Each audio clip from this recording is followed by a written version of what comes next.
makan.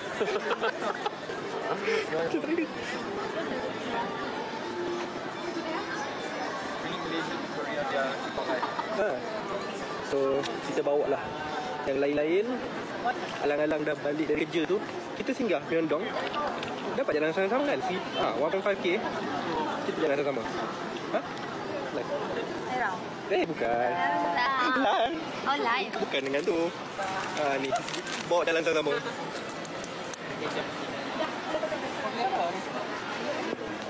Tak tahu lah dalam dia ikut je. Bukit Bintang je ni. Bukit Bintang. Bukit Bintang lepas tu belakang hotel agak ini kot. Rolex. Kat situ. Baiklah cakap apa? Jangan cakap. Sudah. Kita proceed ke jalan dulu. Nanti kita bincang yang lain. Dia cakap apa kan? Dia view depan ke kita. Ni.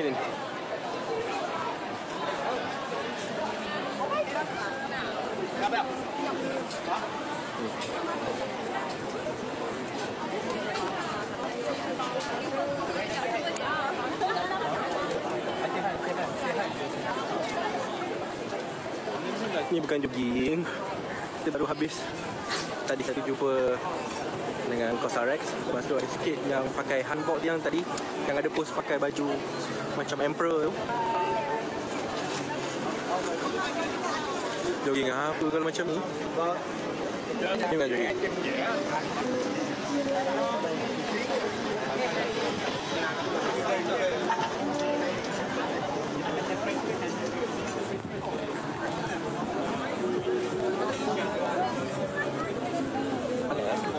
Mana yang lain? Lain? Okey.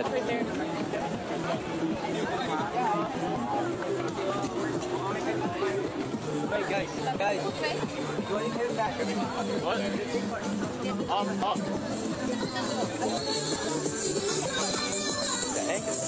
Hilang.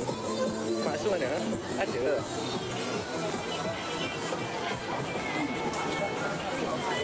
Ya betul belakang siapa?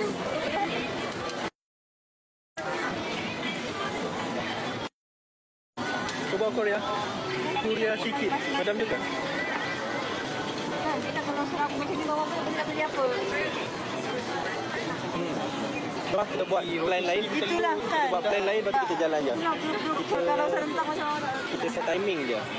Nak jumpa mana?